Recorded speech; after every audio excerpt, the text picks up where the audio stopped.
Live from Columbia, this is Sports Talk on the South Carolina Radio Network. Be a part of tonight's show. Call us at 800-956-7266 or email talkback@sportstalksc.com. Now, here are your hosts for Sports Talk, Phil Kornblut, Kevin McCrary, and Tom Hayes. This team won 44 games, 24 come from behind wins. I may coach the rest of my career and never have a team do that. Just to give me an extra day of rest might be the best thing to do. They don't know for sure yet. I told them I'm ready to go whichever day, and we'll see what happens today.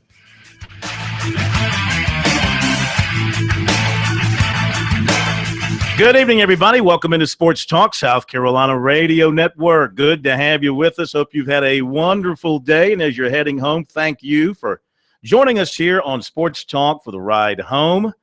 Stay with us all the way to your destination, and then when you get there, don't leave us in the car. Don't do that to us. Take us in with you on your radio, on your smartphone, on your laptop. Any way you can get us, stay with us here on Sports Talk. It's worth the effort. Phil Kornblut, Professor Tom Hayes, Carson Mason, all together with you on this Thursday, and kind of counting it down here to Super Regional Weekend beginning tomorrow. We've got half the Super Regionals set for tomorrow, and then the others will start on Saturday, including USC, Oklahoma State, Coastal Carolina, LSU. We were over at USC this afternoon. They had some of the players available to meet with the media. We'll bring some of that to you. Clemson coach Monty Lee wrapped up his season, his first season at Clemson today. We'll hear from him. And, of course, you've got the baseball draft, which is just getting underway. 2 rounds tonight, and they'll go through Saturday, 50 rounds all totaled. From listening over at USC, they feel certain they're going to lose a top recruit, a kid named Rizzo. They feel like he will go early, a third baseman from Vienna, Virginia. Of course, Braden Webb, very good possibility that he'll go early. At Clemson, Chris Oakey, very good likelihood that he'll go early. Those are just some, and, of course, there'll be, how many, 25, 30 or more players from the state of South Carolina picked over the next couple of days. We'll do our best to stay on top of that for you. So we've got another busy show. You'd like to join us? Feel free to dial in, 800-956-7266. Email talkback@sportstalksc.com and on Twitter @sportstalksc. A busy day for the Gamecocks in football recruiting. They went to a satellite camp near Nashville and handed out about 4 offers to prospects from the Middle Tennessee area. Did they hand out any candy, too, while they were doing it? These guys, let's face it, it's the, what do they call it? The shotgun approach versus the rifle approach. The rifle approach is you have to be right on the target, hit it square, hit it at the center. Shotgun approach is just throwing buckshot all over the place, and you're liable to hit something. And I think these guys want their name out there. And they want to give these kids a quality recruiting experience. If some of the kids they don't get, go somewhere else. They'll tell their friends, look, man, I'm going here, but I tell you what, those guys in South Carolina. Well, I'll say this. Every kid they offered, right now the South Carolina offer is the best offer on their reported list. So, these could be guys that end up jumping on the ship at USC. We'll be right back here on Sports Talk.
Okay, we're back. Sports Talk, South Carolina Radio Network, 800-956-7266 is the number. Lines are open if you'd like to join us. We'll hear from some of the Gamecocks.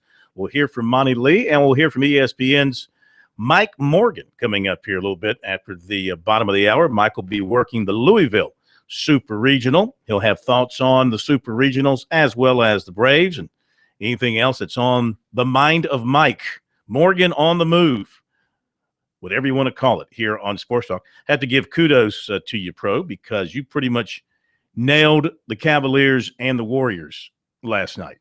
I thought, how can I put this? I think probably, just put it bluntly. Well, I just thought that Kevin Love is a liability on defense, and they needed to be defensively aggressive. And I thought that's why they won the game. Mm-hmm. They had guys, almost not quite the way the Celtics did the Lakers to slow down Showtime, but you could tell they were not letting them make their cuts. They were stymieing them in the running that pick and roll. So they played a little bit physical, especially 20 feet on in. Well, and that's how they won it. They made one of those defensive plans too, to meet Steph Curry at the bus. Mm-hmm. And just, you've heard those stories before where you take a player, the other team has a great scorer, and you take one of your guys and you just say, hey, you wait for him at the bus and you go with him everywhere. If he goes to the bathroom, you go with him. Oh, yeah. If he goes to buy a Coke, you go. Everywhere he goes, you go. Usually it was a player who was limited in other fashions on his team, but could play defense. Now, I think they had Kyrie Irving chasing him a good bit last night, didn't they? Yeah. And I didn't watch much of it because by the time I turned it on, it was like a 20-some point game. So I didn't pay much attention to it. But the little bit I just saw him chasing Curry everywhere he went. Well, see, the key point is my first defensive strategy is this. You let him have all the 2-pointers he wants, which means I'm running him off that 3-point line, because he will take that sidestep dribble so he can stay behind the 3-point line. You run him off of it. Mm-hmm. You make him drive. If he wants to drive in there and score 50 points, let him have it. But he's not hitting me with those haymakers from 40 feet. I'm not letting him take that shot. And they were running him off that 3-point line a lot as well. But you can tell they're going to make an adjustment. They're going to move invert their forwards, have him run through cuts in the lane and come out the other side. They're going to do some things to get him open on the next game. When is it? Saturday or Friday or Sunday? They're going to wait to Sunday to have the next You're game? asking the wrong guy when it comes to that. Friday. Mm-hmm. All right, 800-956-7266, the number here on Sports Talk. The baseball draft begins at 7 o'clock tonight. It's a tough time for those 16 teams that are still playing, coaches and players. Let's face it. They're trying to focus on the super regionals, and now you've got guys who are eligible for the draft. And their mind's got to be divided a little bit about what's happening in the draft. Now, if you're picked today, if you're one of those going in the first couple of rounds and you're picked today, you can sort of relax and focus on the games ahead, unless, of course, you get besieged by agents and all that stuff, or general managers trying to get you signed. But I think, they respect these college players who are still playing and not going to mess with them until their games are over. But for those, let's just face it, you got 8 teams that are playing tomorrow at various times, and the draft will be going on as these guys are playing. Well, prime example was Kyle Parker. When he was at Clemson, the draft was going on.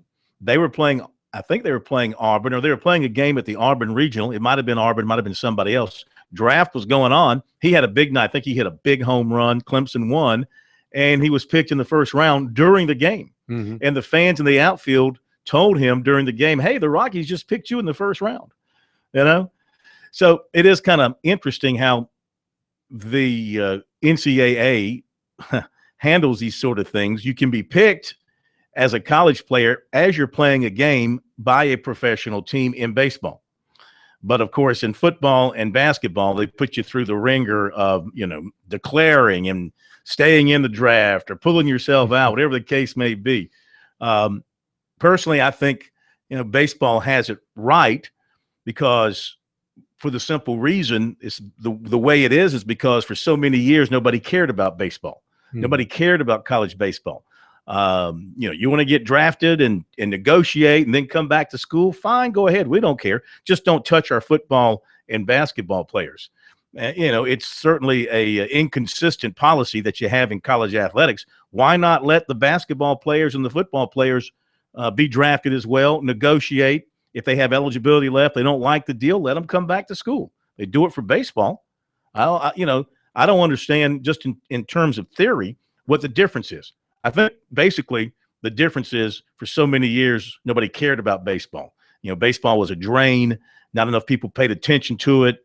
Not enough fans got involved. Well, over the last 15 years, baseball, especially in the South and in the West, maybe not so much in the Northeast and the Midwest, but the South, Southwest, West. I mean, it's emerged as a huge player on the college sports scene. I don't know if they're making money, but they're not losing as much money as they used to.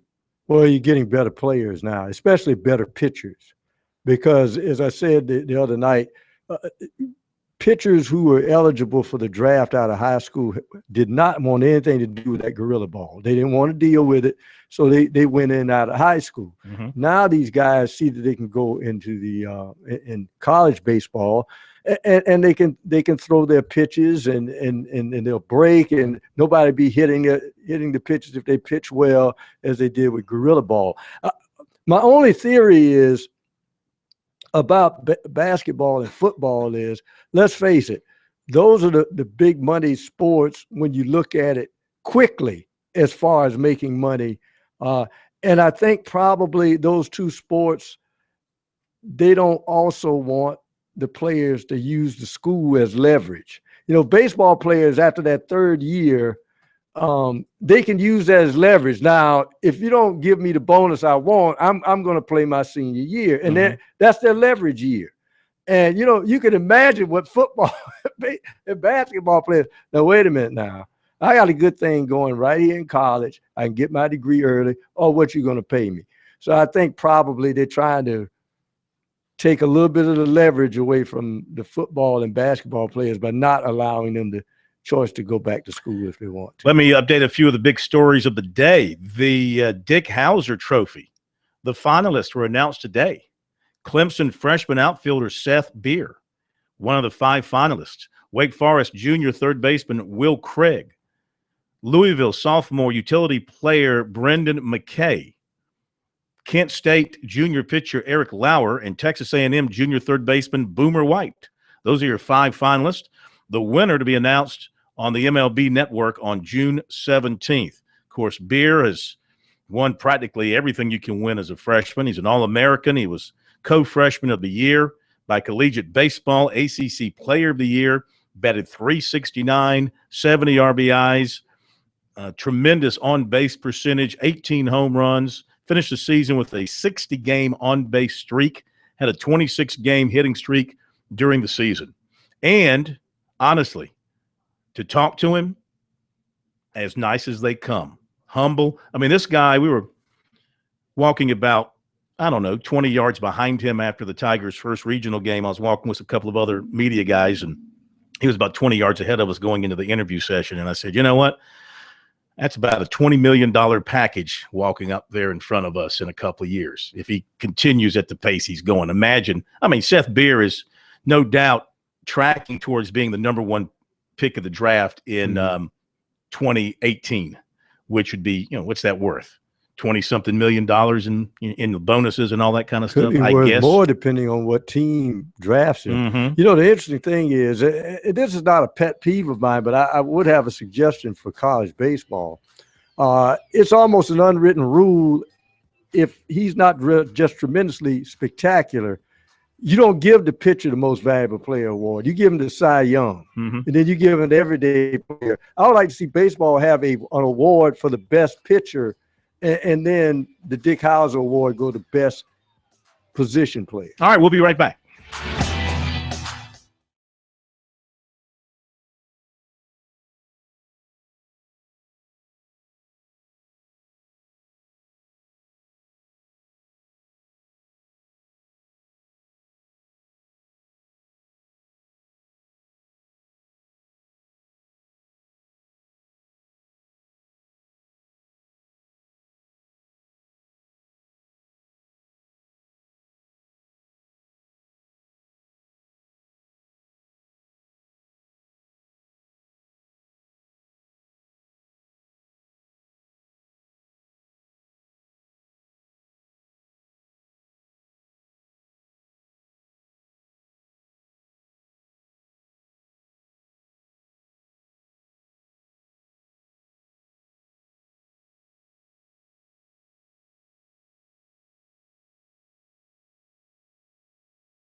All right, coming up in a little bit, we'll have the recruiting report for you. A lot of stuff tonight. A couple of things we didn't get to last night, or Trey Smith and some other stuff. We mentioned USC.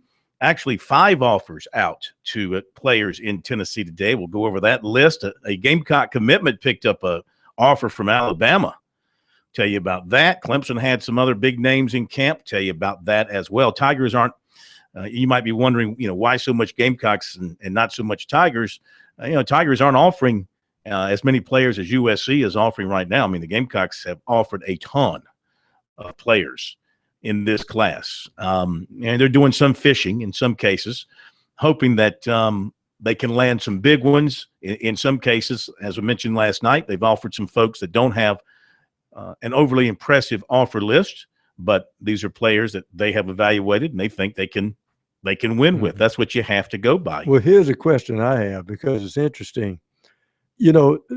Most fans, once a coaching staff leaves, they always want to pick the bones. For instance, Gamecock fans. We got a guy out there now that's recruiting. We see what's going on. Look at all the action. Well, here's my take on that. When the fans are rooting and seeing the offers that go out that South Carolina is doing, and it's all out there for them to read, guess who else is reading it? Your opposition. So while you may hammer a staff so you don't see everything they're doing versus one where it's all out there in the open, just remember that information is also being held by the enemy, and you may lose a few because, wait a minute, so-and-so's looking at him, let's offer him. So there's a balance there when sometimes it's best to keep things quiet of who you're trying to go after because I don't think they're holding anything back. I think they're and listen, you cannot mistake the fact that there's a difference in USC's recruiting compared to the previous staff in that it starts at the top. I mean, Steve Spurrier was not a hands-on, extremely active recruiter as a head coach. That's no secret. Will Muschamp is the polar opposite of Steve Spurrier when it comes to that. Now, Steve Spurrier was an offensive genius and quarterback guru and all that. He's probably the polar opposite of Will Muschamp when it comes to that. And we'll see what pays off down the road. But the question But Muschamp has his hands and fingerprints over everything USC is doing in recruiting. But that's not my question. Can he do that without all this information going out? Well, you can hardly hide recruiting information anymore. There's eyes and ears and cameras and Twitter everywhere. And Twitter accounts. If you put together 10 high school football players in a pasture and they're out there running routes and throwing the football around, a recruiting guru will pop up out of the hedges and start taking pictures and saying, look who I discovered. This guy has got speed and moves like you've never seen before. I rate him a 4-star. We'll be back.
Welcome back in Sports Talk, South Carolina Radio Network. Phil Kornbluth, the Professor Tom Hayes, coming to you from our studios in downtown Columbia. Carson Nova, Carson Mason, behind the bulletproof glass, once again taking your calls, turning the dials, and just being generally a very friendly person. 800-956-7266 is the phone number. Email talkback@sportstalksc.com and on Twitter @SportsTalkSC. We'll have the recruiting report coming up for you here in just a couple of minutes. A lot of stuff to dive into there.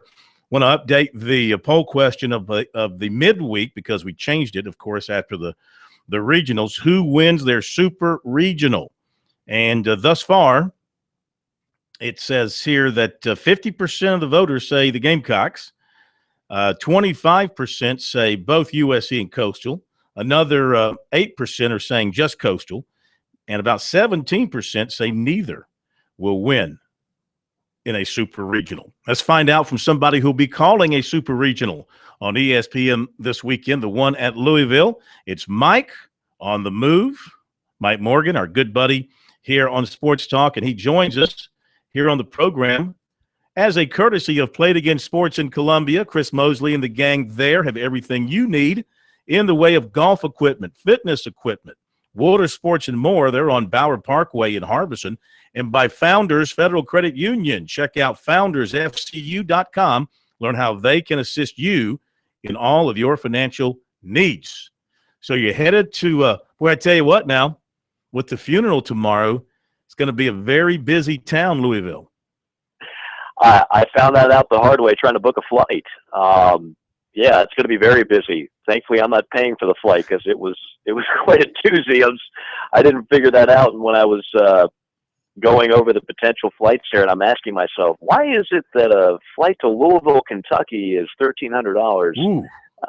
Then I figured out why. So, they'll be done with, I guess, both ceremonies on Thursday, Friday. I'm actually flying up first thing tomorrow morning. And, of course, by the time this super regional starts, I guess a lot of that crowd will be thinned out. But, yeah. Interesting time, and I know that the Louisville team is going to wear a patch, an Ali patch, in memory of the passing of the former heavyweight champion. So there will definitely be a little bit of a storyline going on related to that. Yeah, and I would imagine that the mood will be somewhat, at least around the city, be somewhat heavy because they lost their greatest son. Now, once the games get underway and the Louisville fans get behind their team, they'll move on into that. But I imagine if you get around the city a good bit tomorrow and Saturday, you're going to feel it, the emotion of the folks there.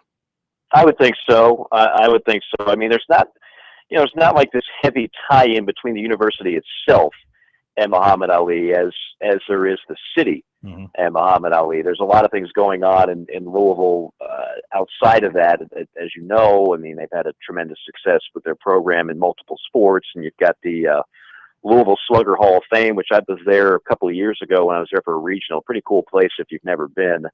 Horse racing is huge there and everything else. But, yeah, I mean, it's certainly omnipresent, and I'm sure there'll be a couple of tributes that'll be done kind of surrounding the super regional itself. But as you pointed out, I mean, once you get to high noon on Saturday and you've got Omaha on the line, that's everything else takes a back seat to the game itself. And you've got a Louisville program that's trying to make another World Series. This will be 4 and 5 years. I don't think anybody really appreciates what a good job Dan McDonnell has done outside of Louisville. Everybody there knows they just gave him a 10-year contract, which I've been told is worth in the neighborhood of $10 million, which is an insane amount of money for a college baseball coach. But they're not afraid to spend money over there. They've got a tremendous coach who, as you know, has ties to the Citadel and has really taken that program was never even on the radar. I mean, they didn't do much of anything for the better part of a century, and then all of a sudden he takes over, and now they are a true juggernaut. The number 2 national seed for a reason. They're seemingly playing in a super regional every year. It's 4 straight years. I'm not sure if any other program currently has that kind of streak going. And again, 3 of the last 4 in Omaha. So be a good matchup against one of those pesky Big West schools that always seems to also make it to Omaha. Every year there's a a Fullerton or an Irvine, and now there's Cal Santa Barbara that had 8 players drafted a year ago and nearly made it to a super. They finally get there this year, and the kind of team I think as a head coach you're always leery of because they don't have the same name recognition of the Power 5 schools, but it's those kind of schools like a Louisiana Lafayette. We've seen Kent State. We've seen Stony Brook. All of a sudden now some of these mid-major schools are having great success in the postseason. So it definitely causes a potential pitfall if you're not careful if you're the Louisville Cardinals. You mentioned the contract there for the Louisville coach and his success, and you've got this plum of a job open at Texas with all the money that they can throw at you. I mean, is that contract there at Louisville ironclad to the point that Texas couldn't pry him away if that's a guy they wanted to go after? That's a great question. I mean, is any contract ironclad in this day and age? I don't know. The reason for the 10-year deal to begin with was to fend off SEC schools, because it seems like every SEC opening of consequence that has come up the last few years, Dan McDonnell has been one of the names at the top of the list. And Tom Jurich is a really savvy AD, really, really savvy AD. And he already lost his football coach to Texas, and Charlie Strong. And he swore he would never lose Charlie to money. Well, if there's one school you could lose to money if you're Louisville, maybe it is Texas. But I don't know. I think Dan McDonnell seems like he's real happy with where he is. They've got basically a brand new stadium from a few years ago, great crowds, great atmosphere. You're playing a great league.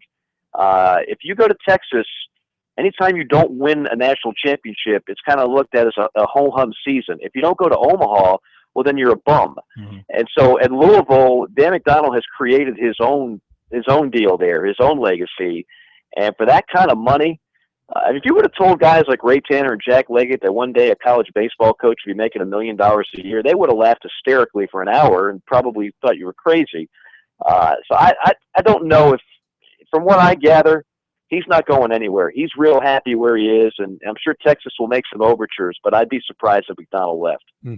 Well, Mike, I know we've got Florida and Florida State and TCU and Texas A&M, but tell us how you feel about your assignment, because just personally as a college baseball fan, I find this the most intriguing matchup for some of the reasons you just alluded to.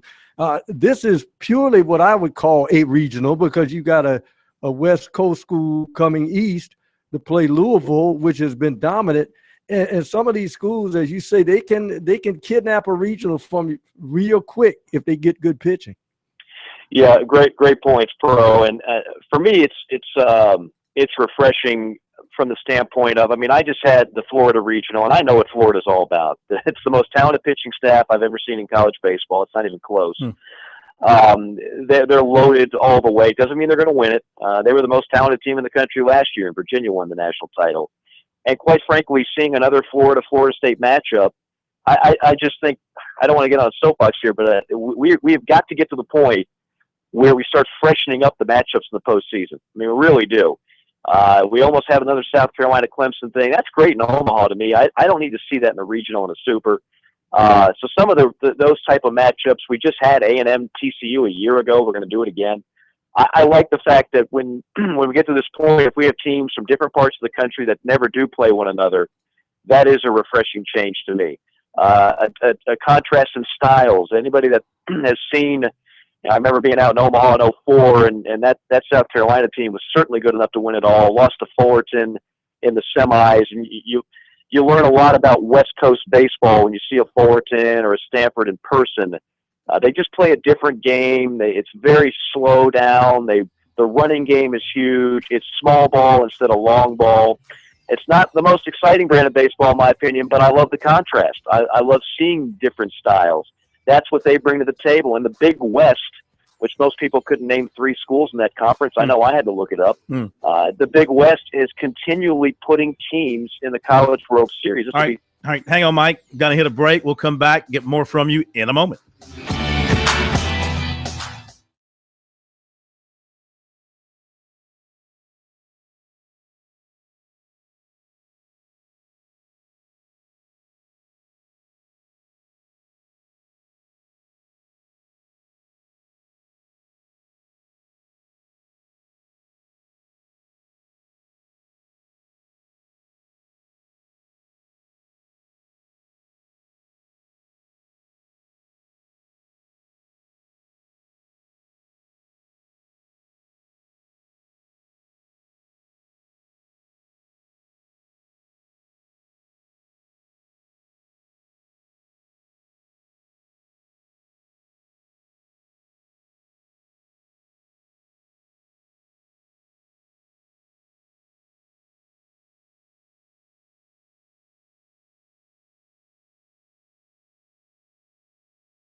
It's Morgan on the move here on Sports Talk. Mike Morgan, ESPN, joining us here as he does pretty regularly here on Thursdays. Headed to Louisville for the regional there. Let's pivot towards South Carolina, Coastal Carolina regionals, and the Gamecocks taking on Oklahoma State.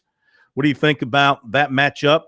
Gamecocks at home survived, had to grind their way through 4 straight wins. Oklahoma State breezed through the Clemson regional.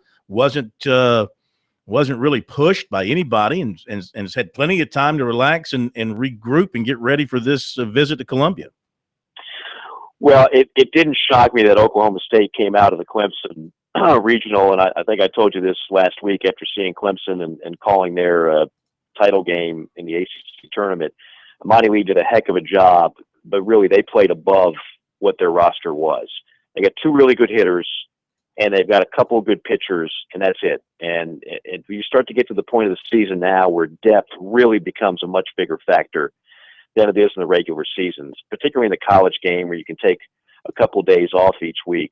Now you get to the point where, when you play in a grinder like a regional, and pitching depth in particular is so huge. The Gamecock one is intriguing to me, and I couldn't help but think of this.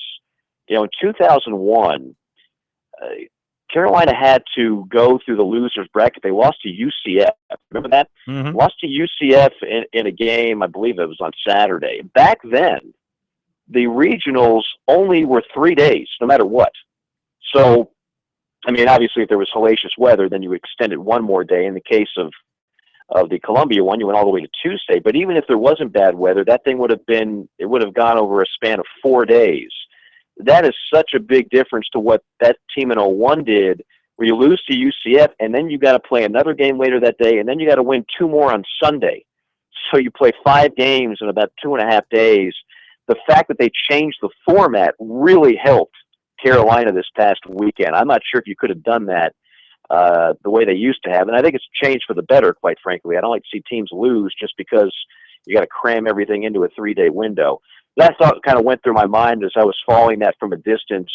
But I go back to pitching depth. If there was one team that could lose their first game and still win it, that was certainly one of the best options, because Carolina, while they do have, that's a team that does have its flaws, they do have good pitching depth. And you saw guys step up. And when you got a guy like Johnson who can do a spot start and go up there and run it up there in the mid-90s, that's a luxury that most of these schools don't have. The other thing I thought was fortuitous for Chad Holbrook and company is that, with all due respect to UNC Wilmington, when you grab a program like that hasn't been in that spot very often, it's going to show. The players, to me, looked a little tight and almost looked like, oh no, now we've got to beat them in this final game Tuesday, and they looked a little bit rattled, I thought. That's where experience can play a huge factor. And if you draw a number 2 seed that's, from a conference like the ACC or the Big 12 or what have you, it's a lot more difficult to do that than it is against a UNC Wilmington. So a great job of getting through. I thought Chad Holbrook hit all the right buttons in those last 2 games. They all turned out 7s, and I think it's going to be a really good super. Do not sleep on Oklahoma State now. Well coached, a lot of talent. Big 12 was down this year, and so they didn't get a ton of attention, but that's a dangerous team that's not going to be intimidated by playing in Columbia. No doubt about that. Okay, and what about Coastal going to LSU? You have been to the box many times, 9 o'clock Saturday night, with those folks breathing down your neck. Coastal's got a fine team and good pitching. Do they have enough to make it a tough weekend for LSU? Man, boy, I'd love to see them finally break through. I think it'd be a great story, but that's not a good draw in my estimation. You mentioned the home field. It's ridiculous how good their crowd is and the environment there. It's going to be raucous and rowdy. And then you're just hitting them at the wrong time. If you could have played LSU a month ago, everybody talks about the rally possum, and that's a nice story, kind of silly, but whatever. But it has nothing to do with a possum or anything else. It's the fact that a bunch of young players all of a sudden grew up, and a struggling pitcher in Lang all of a sudden returned to his terrific 2015 form. They're clicking on all cylinders. I wouldn't want to play them. I think it's going to be a really tough draw for Coastal. Wouldn't outrule it, but I think LSU is going to be a pretty significant favorite at home. How's your weather looking for the weekend? Good, hot, but no rain. I had 3 lightning delays in Gainesville, so we didn't play a single night game on time. But it's supposed to be low to mid 90s in Louisville, and I don't think we're supposed to have rain till Tuesday. As you know, the format is Saturday, Sunday, and then if there's a game 3, it'd be on Monday night. So I'm just looking forward to having a super regional / regional where there are no weather delays, and hoping to have that this weekend. Yeah, absolutely. Enjoy yourself. Thank you. We'll talk to you next week. Okay, sounds good, guys. Mike Morgan, ESPN. Morgan on the move here on Sports Talk. Appreciate his insight. As always, you see where the voice of Georgia Tech is leaving for a variety of other jobs. Tell you about that coming up in a little bit. Be right back.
Thanks again to Mike Morgan for being with us here on Sports Talk. All right, to recruiting, we'll start it here. We'll have to carry it over because we got so much to pass along. Let's begin with wide receiver Jordan Pouncey, 6'2", 185 of Winter Park, Florida, on the recruiting trail this week. He's been to USC or will have visits upcoming to USC and Clemson. He's already seen Alabama, Florida, Tennessee, and LSU. He's at LSU today. Picked up a Florida offer yesterday. Next week begins with a stop at USC Monday, followed by Duke in North Carolina Tuesday, NC State, Wake Forest Wednesday, Clemson and Georgia Thursday. And then he goes to Notre Dame on June 18th. He's got about 50 offers, so obviously people think a lot of him. He has been in touch with Hutzler and McClendon from USC, he said. He likes the program, likes Muschamp and what Muschamp is trying to do there. Here's something key for him, and he makes it abundantly clear. It's important for him to play early. That is a big attraction. He's looking at the rosters to see where he can step in. He said he was on the phone with Muschamp, and he told him that he wanted to offer him because they need big-time receivers like himself. He said that really meant a lot to him to have the head coach tell him that, and especially coming from Muschamp. He said, I know for a fact I'm going to go to a college where I can play early. I don't care about the record. If I have a strong relationship with the coaches and I have a chance to get on the field early, I'm going to go to that school. He said Notre Dame's recruiting him the hardest at this point of all the schools, but he doesn't have a clear leader. Last season, he had 17 catches, 515 yards, and 9 touchdowns. Speaking of receivers, Ortre Smith of Wando one of the top prospects in the States, and he's been pretty quiet about things. His mom's handling a lot of the behind-the-scenes stuff. She should know. She's a former recruited college athlete. So now they're ready to begin some trips leading up to possibly an announcement on his birthday, which happens to be 9/11 is his birthday. Right now, that's when he plans to announce. So Friday, tomorrow, he goes to Atlanta for a rivals camp. His mom's going to drive to Atlanta, meet with him, and then they're going to go to Georgia Sunday. From there, they're going to Columbia Monday morning to visit with the Gamecocks, then back to Charleston for practice time before going to Clemson June 17th for a visit. After Clemson, the tentative plan is for Ortre to hook up with his godmother in North Carolina to visit North Carolina and Wake Forest. He also wants to visit Notre Dame and Ole Miss. Those trips have not yet been scheduled. And he also wants to take some visits in July after the dead period ends. West Virginia could be one.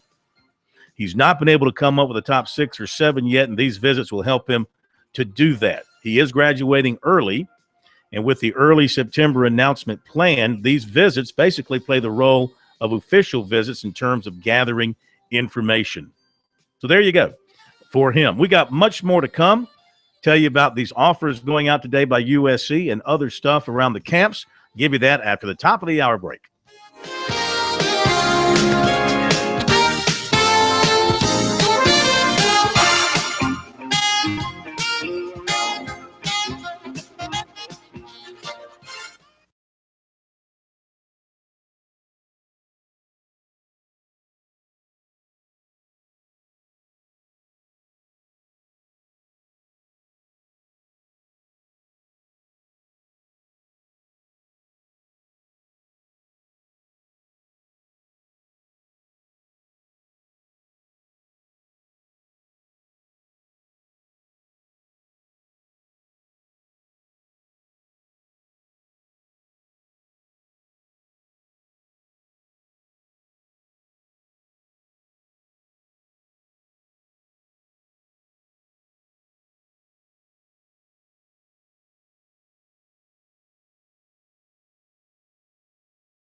Live from Columbia, this is Sports Talk on the South Carolina Radio Network. Be a part of tonight's show. Call us at 800-956-7266 or email talkback@sportstalksc.com.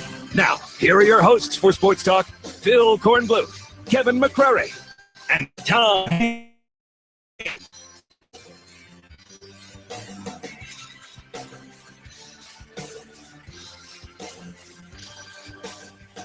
Okay, welcome back in. Sports Talk, South Carolina Radio Network. Let's continue with the lengthy recruiting report we have for you tonight. Defensive back Zion Gilbert, 6'1", 173, Montgomery, Alabama, picked up an offer from USC after working out at camp Wednesday with some of his teammates. Got the offer from Will Muschamp. That's his first SEC offer. Illinois, Bowling Green, Troy, Sanford, South Alabama, Cincinnati, Georgia State, and Alabama A&M. Some of the other offers. Now, he and his teammates went up to Clemson today. They're going to North Carolina tomorrow and NC State Saturday. They were at Alabama Tuesday. One of those teammates is defensive end Alex Jackson of Montgomery, and he's very heavily recruited. He thought he did well at USC's camp, and he said that Muschamp liked the way he could move around, could use him at any position. He's had a top 10 in no order: USC, Alabama, Auburn, Florida, Southern Cal, Tennessee, Texas, LSU, Miami, and NC State. The visit to USC, he said, will keep the Gamecocks on the short lists. As far as Alabama's concerned, visiting there, meeting with Saban, he said, quote, Saban is a pretty cool dude, but once he gets mad, it's like, shh. That's how he put it. Anyway, Clemson's been recruiting him but has not yet offered. He plans to wait until signing day on his decision. A little more on Devontae Wyatt, who committed to USC yesterday. We had a chance to talk to him in the afternoon yesterday, 6'3", 298, Decatur, Georgia. He was really excited about the offer from USC and committing. He said, I'm so happy right now. I started crying when I was leaving South Carolina. He loved the coaches, the players, the atmosphere, the opportunity. Loves Muschamp, T-Rob, all the coaches there. NC State, Oregon State, South Florida, Georgia State, and Samford, some of his other offers. Florida offered receiver, well, I mentioned this. They offered Jordan Pouncey when he was there yesterday. Lake Marion defensive back Tank Robinson was at Alabama yesterday. Offensive lineman Victor Beach of Fort Myers, Florida, has a top 7 of USC, Mississippi State, Florida, Boston College, Cincinnati, UCF, and Tennessee. USC commitment defensive end Tariq Johnson was offered by Alabama today, according to his coach, Brian Jackson, over at Lakewood High School. Johnson was there over the weekend, and according to Coach Jackson, the offer came from Saban. Now, today at that satellite camp near Nashville, USC offered offensive lineman Kirajan Calbert, 6'5". I've seen 2 weights on him, one of 265, one of 295. He's from McMinnville, Tennessee. Defensive back Chris Bell of Hendersonville. Linebacker TJ Menifee of Lebanon. Linebacker Kane McWilliams of Lewisburg. In 2018, defensive end Greg Emerson of Jackson. USC also has offered 2018 offensive lineman Dennis Wanham, Stone Mountain, Georgia. His brother is USC freshman defensive end DJ Wanham. 2018 linebacker Braden Gilby of Tampa was at Clemson today. We'll be right back.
All right, just a couple of more recruiting notes here to wrap up this lengthy, meaty edition of Recruiting Knowledge.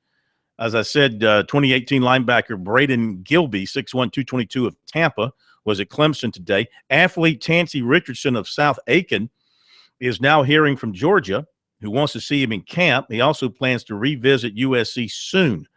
Defensive lineman Brayon Gaddy of Virginia Beach told a TigerNet he has a top 5 of Clemson, Florida State, Georgia, Tennessee, and they wrote USC, which I think is South Carolina because they later listed his offers, and South Carolina was on his list of offers, not Southern Cal.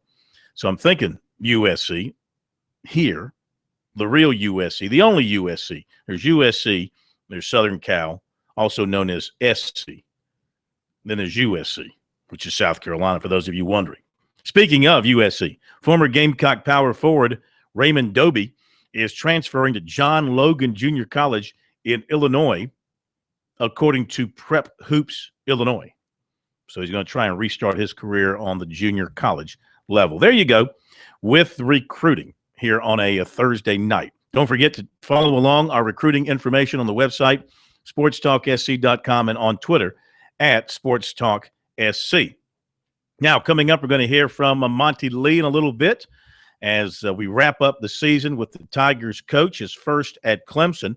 Meantime, the baseball draft is just getting underway. We finally have the first pick in the house by the Phillies. It's Mickey Moniak.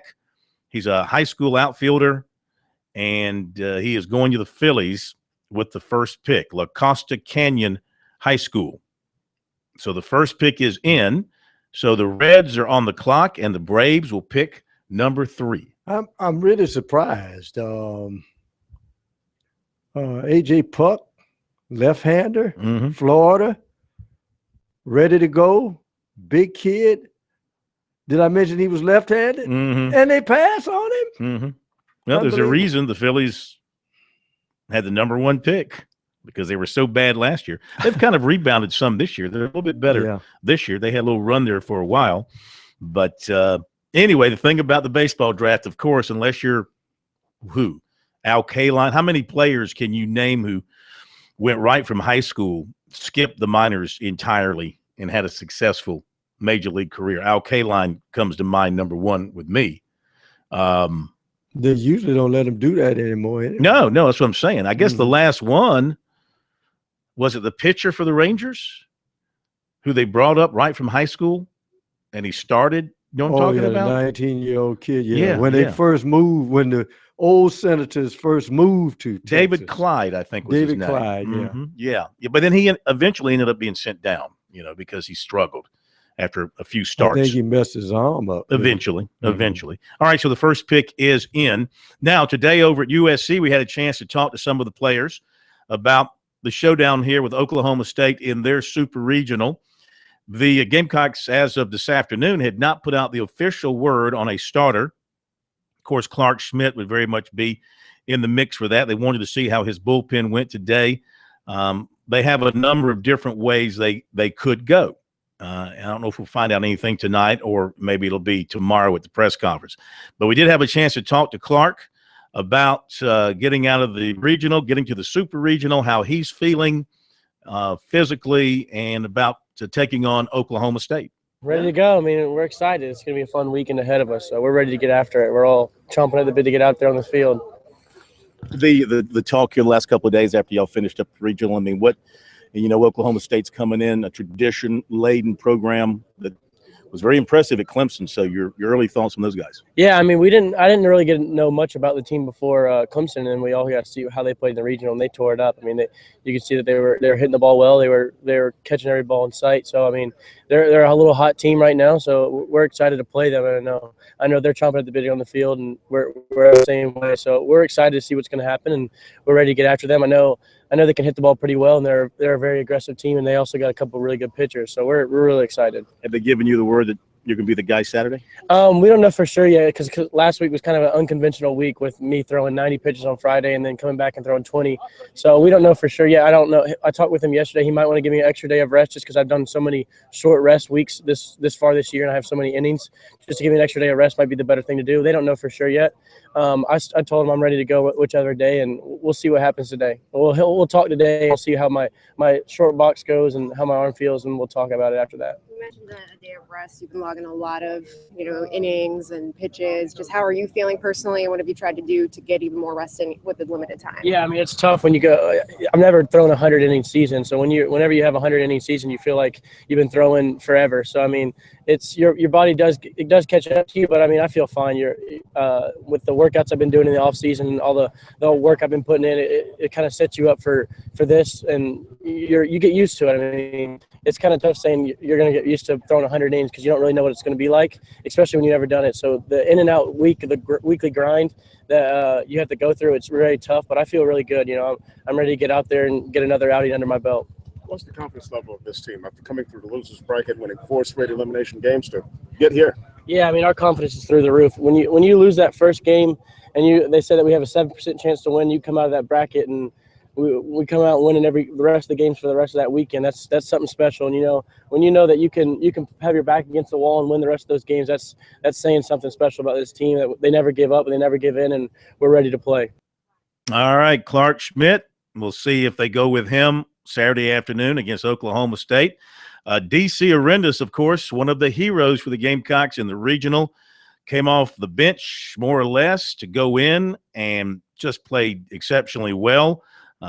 Swung a very hot bats. Have to wait and see what kind of lineup Chad Holbrook decides to run out there in the Super Regional. He does have some options. Here is a DC talking with us about coming off that regional win and getting ready for Okie State. We have a lot of confidence in everyone in our locker room. Some people said it was a surprise to see the guys that stepped up that did, but for the players, we see the way that these guys work every day. So seeing Hunter Taylor step up, that wasn't a surprise to us. The confidence level going into this weekend against Oklahoma State, which obviously impressed in winning its regional in 3 games at Clemson. What about y'all's confidence level?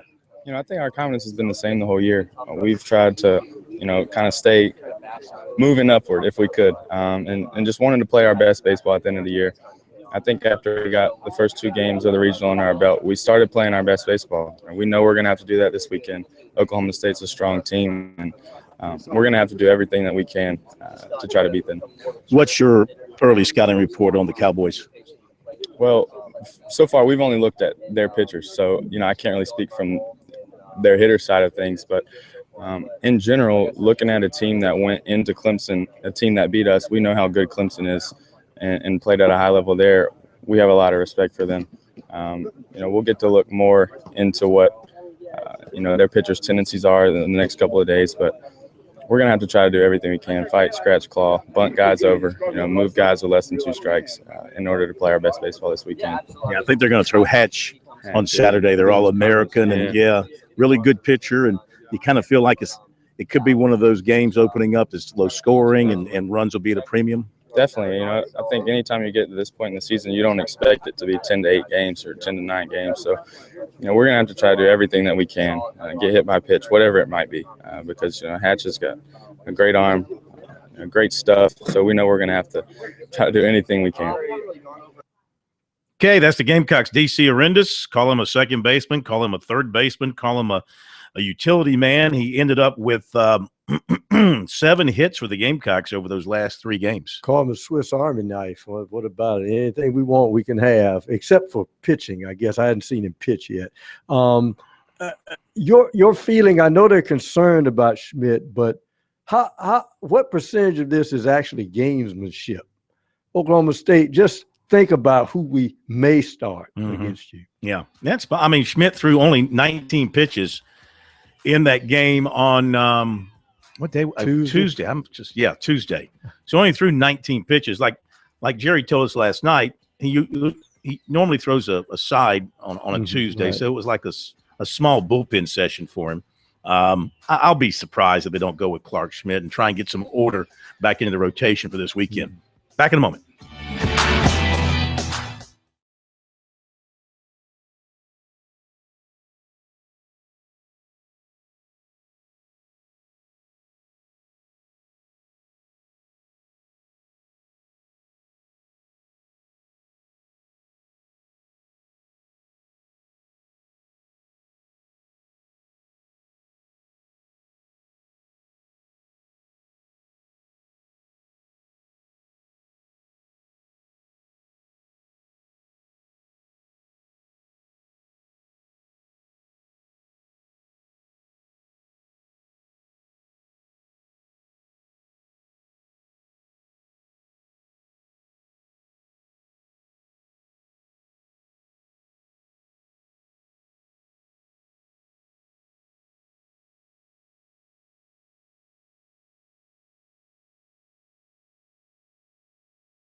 Okay, let's catch up on some things. 3 picks are now in the baseball draft. Mickey Moniak, outfielder, going first to the Phillies. The Reds took Tennessee Vol, third baseman Nick Senzel. And the Braves have just taken right-hander Ian Anderson, 6'3", 170, out of Shenandoah High School. I'm not sure where that is. Where is Shenandoah High School? I have no earthly idea. No earthly idea. Mm-hmm. Yeah.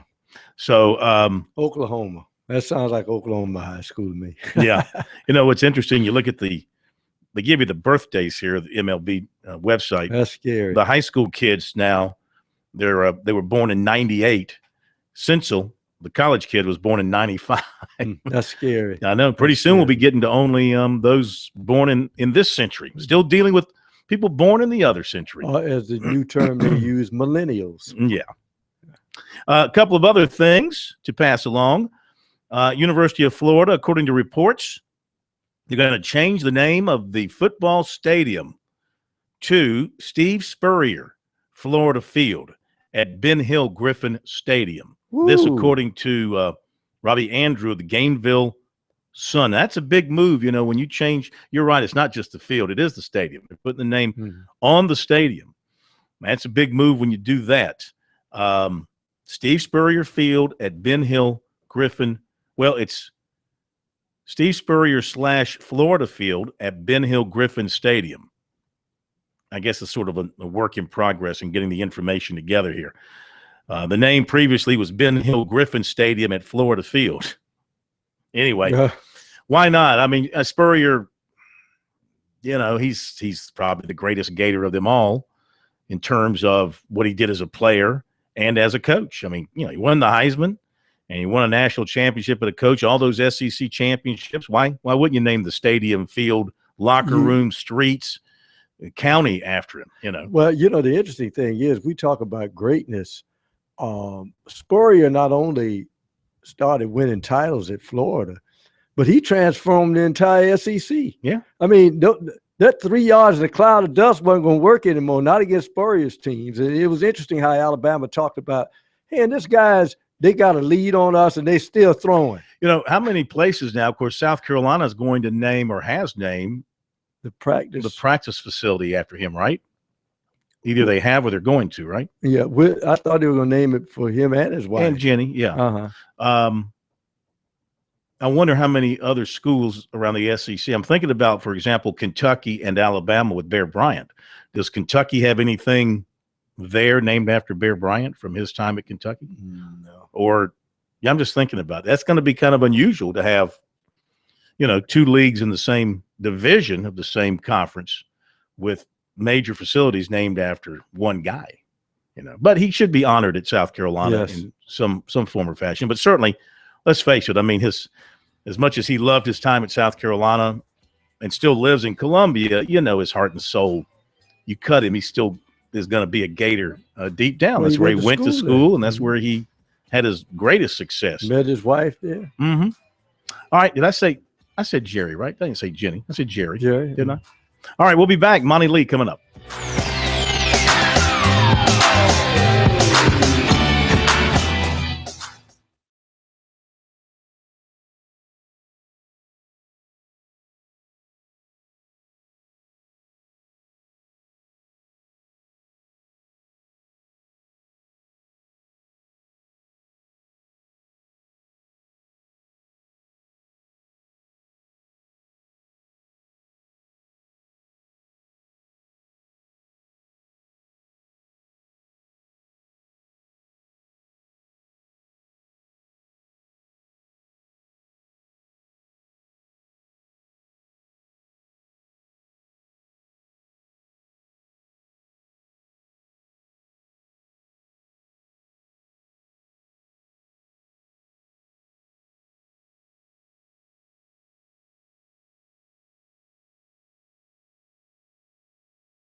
We are back, Sports Talk, South Carolina Radio Network, and we remind you to score big with Founders Federal Credit Union.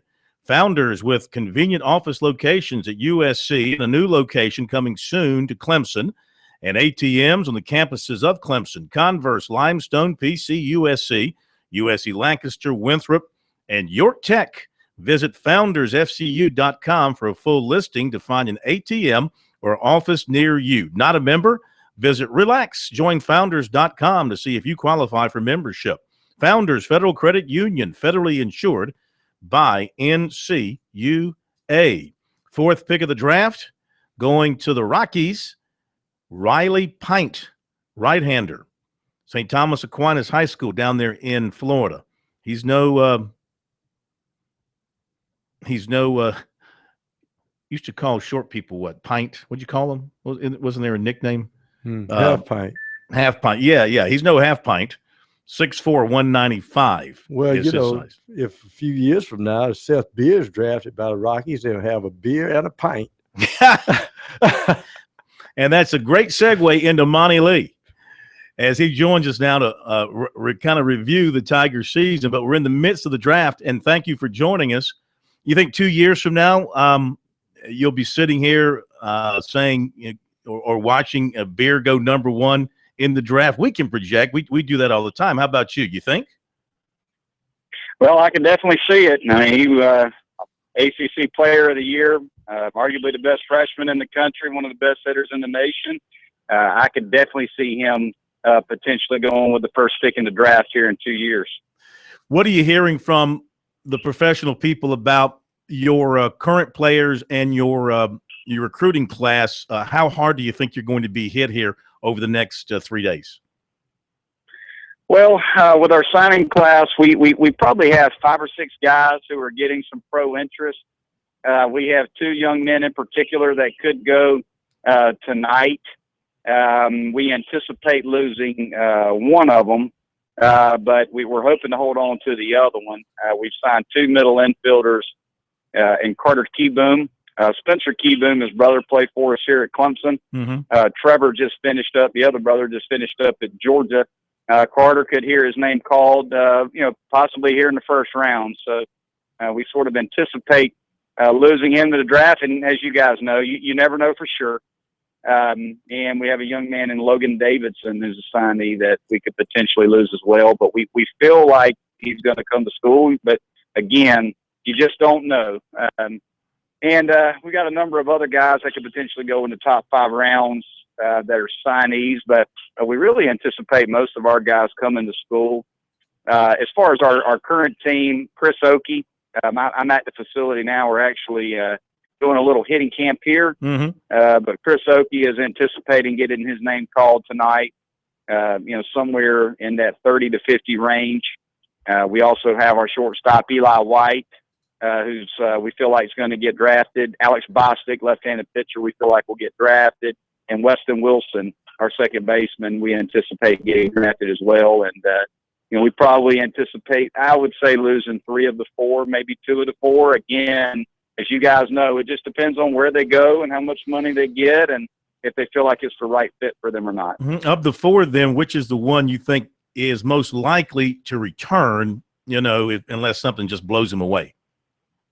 I would say probably the one that's most likely to return would be Weston Wilson. Okay, that's just my gut now. That's just my gut. I would say that Wes, I could see Wes potentially returning if he doesn't get what he's looking for. But again, it just depends on which team takes him and how much money they want to give him. If he feels like it's the right opportunity for him to go or not. So we'll have to wait and see on that one. Probably know a little bit more by tomorrow night. Now that you've had a few days to kind of reflect on the season and what your team accomplished, what do you take away from your first year with the Tigers? Well, it was a team of toughness. It was a team of makeup. It was a team of great character. It was a fun group to coach. I mean, we won 44 games, which is the most wins a Clemson team has had in a season since 2010. It was a team that won 24 of those in come-from-behind fashion. I don't know if I've ever had a team that's done that, and don't know if I ever will. It's one of those special teams because of that characteristic right there alone.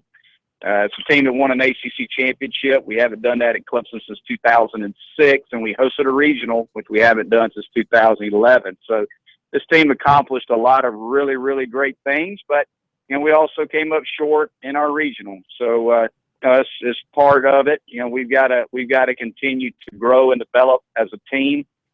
We hopefully will be able to take the guys that were here this year and hopefully develop them and get them a little bit better and put ourselves in the position that we were in again next year. But you never know. Every year is different. Every team is different. But very, very happy for our guys. Very proud of our team for what they accomplished. And, these guys, hopefully what they accomplished this year will be something that we can use to build in a positive way moving forward. What's your plans for Seth Beer next year?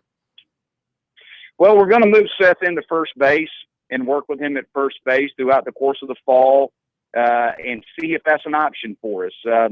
Not to say that that's what we're going to do with him, but we're going to try it. We're going to try it in the fall. He has a little experience at first, but not a lot.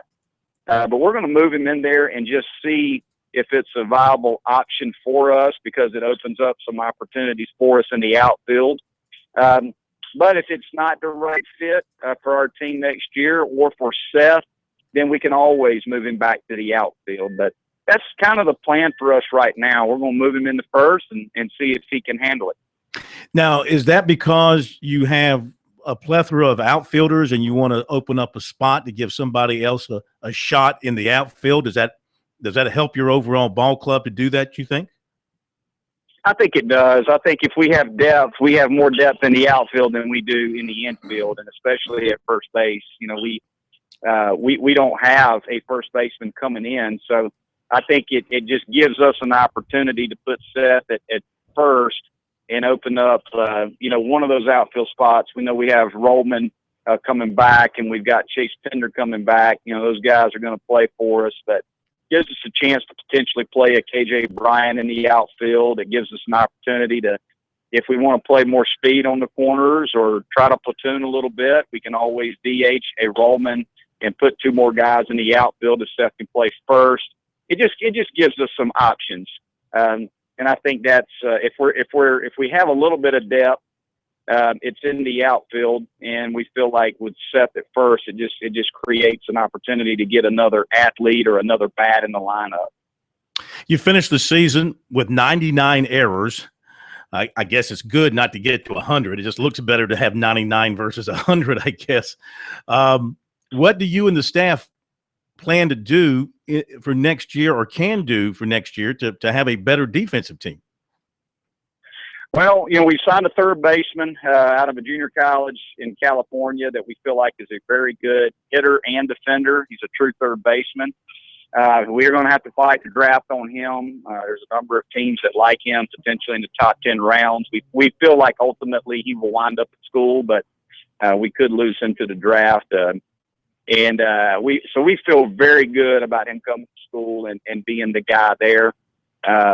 We have a signee in Logan Davidson, who is the Gatorade Player of the Year in the state of North Carolina, one of the top prospects in the Carolinas. He's a guy that could potentially go here tonight. If he winds up at school, we'll have one of the best defensive shortstops in the country. He will be an All-American caliber player. He's a guy that in 3 years of school is most definitely going to be a first-round potential guy. So we feel very, very good about the left side of our infield if those two guys make it to school. We also have Grant Cox, who redshirted for us, had a shoulder injury. He's a very good defender, a premium defender in the middle of the field. And if we get Weston Wilson back, we got a guy that played every day at second base for us who did a good job for us there. We also have Grayson Bird, who redshirted for us, that transferred in from LSU. His father, Paul Bird, played in the big leagues for a long time, highly touted player out of high school. So we feel like we're gonna upgrade our infield defense just based on the personnel. Now, let me jump in real quick, Monty. If you'll hang on with us, we'll come back to you, talk a little bit more with Monty Lee here on Sports Talk.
Okay, we're back.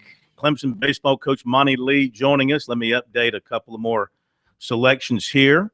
The Mariners took Louisville outfielder Corey Ray with the 5th pick, and Florida left-hander A.J. Puck goes to the A's with the 6th pick, 6'7", 230. What do you think of those 2 picks? I know you know Ray extremely well, and you probably know Puck well too.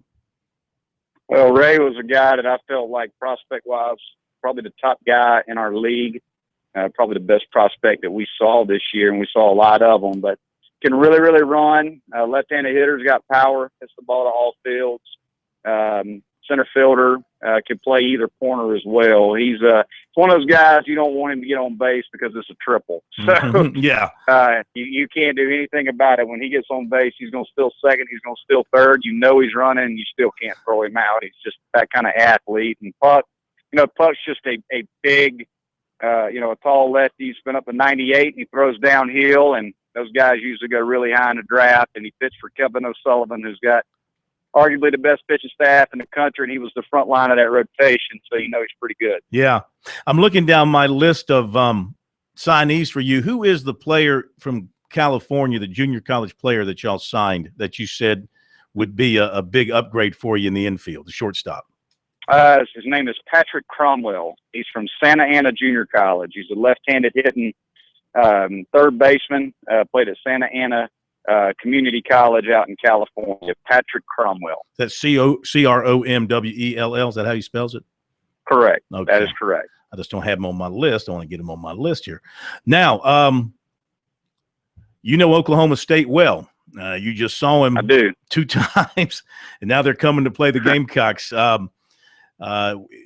First of all, I'll just ask you: Have you had any exchange of information between you and the Gamecock coaches about this Oklahoma State team? Have they asked for any insight? They have not. Coach Holbrook and I text back and forth. I congratulated him on winning his regional and just told him, what an unbelievable job he and his staff and his team have done this year.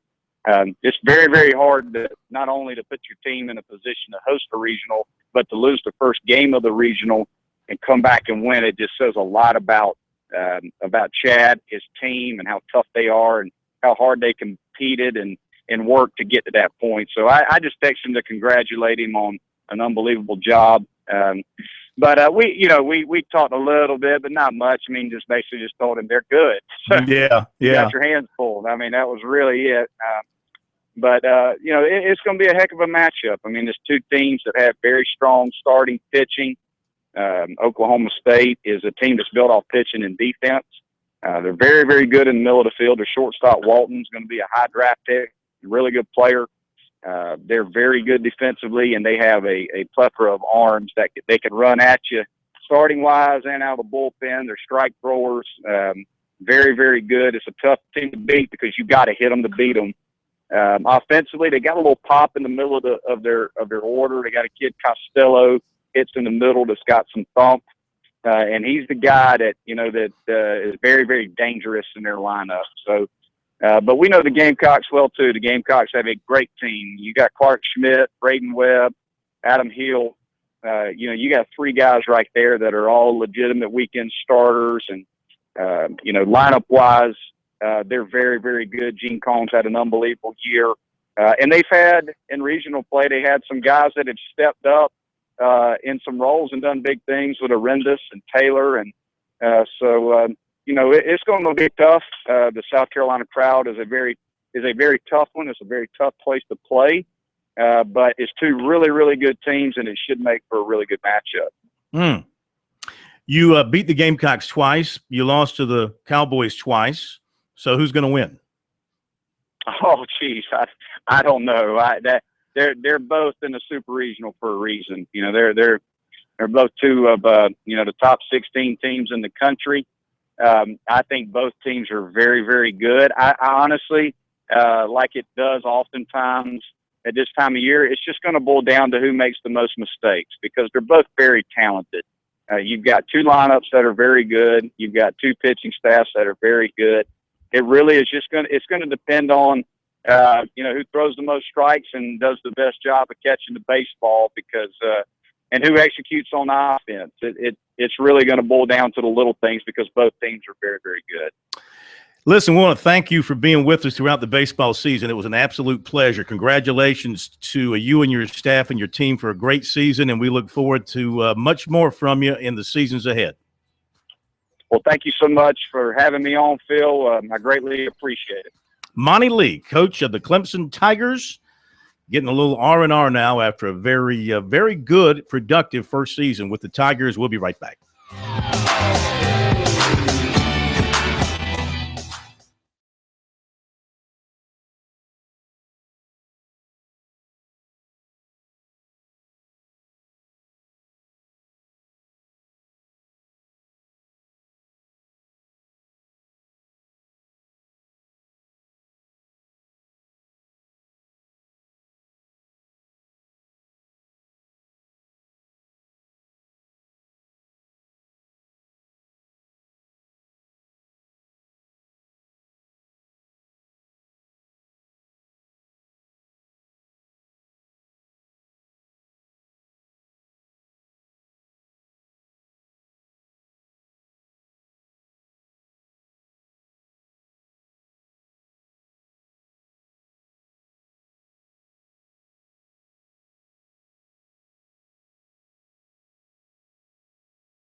Thanks again to Monty Lee for joining us. It won't be too long, maybe next year, in fact, when we're talking to him about a super regional. No doubt he'll get the Tigers to super regionals. Just have to tighten up that defense and, maybe find some pitching. Get a little more pitching. Mm-hmm. Never have enough pitching.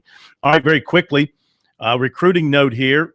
Just made contact with Shi Smith, the wide receiver from Union County. He tells us that he will commit to USC tomorrow morning when he returns for another visit. Wait a minute. Is this breaking news? Is this what you categorize as breaking news? We're just putting it out there. Okay. We're not going to be like ESPN and CNN and give you the headline of breaking news on news that's 8 hours old. This is breaking. This is like right now. So as of right now, after just talking to him a moment ago, that's what he tells us. So that'll be another very good pickup in-state for the Gamecocks. Wide receiver with an excellent reputation, 5'11", 175, 50 catches last year, 1,300 yards, 17 touchdowns after sophomore year of 35, 535, and 7. Kick returner as well, can also play some defense. USC's been the big leader for him for some time since they started making him a major priority in state. At one time, it looked like Clemson, but the Tigers moved on to other people. Gamecocks continue to recruit him very strongly, and they're going to get him as a result. Now, the baseball draft, let's catch you up on that. Let's see. Has there been a pick since Puck? No. Not been a pick since Puck. And I got to believe that. And by the way, I made a boo-boo. Uh-huh. Corey Ray went to the Brewers, not the Mariners. I just saw the M and thought Mariners. No, but I was about to say Brewers. The A's have to be sitting there just laughing. They let him drop to us. I know. I mean, a big left-hander like that. I mean, that's worth his weight in gold. Yeah, I mean, that's like a Sonny Gray going out there. The A's always find these guys. Yeah. I mean, it's not hard to find this guy, but they get these good ones out there, and they'll put together their run of 4 or 5 really good seasons until they lose them to free agency or something like that. The FedEx St. Jude Classic is the PGA Tour stop, the final one before the Open. Sung You Know. No, I didn't say song that you know. Sung You Know. 5 under 65. Tom Hogue, 5 under 65. And Sean Stefani, 5 under 65. They're at the top of the leaderboard. Dustin Johnson, 4 under 66. Russell Henley, a 68. Sam Saunders, a 69. Mickelson, a 70. Ernie Els had a 70. Kyle Stanley, a 71. Ben Martin, a 71. And Scott Brown, a 72. As the golfers get their final warm-up before they open. All right, tomorrow, press conference over at USC for both the Gamecocks and Oklahoma State. We'll have that covered for you. Get you the final words leading into the Super Regional. More on recruiting. Action up at Michigan for the weekend race there, and a whole bunch more. Thank you, Pro. Thank you, Carson. Thanks to all of you for being with us tonight here on Sports Talk. We'll see you tomorrow.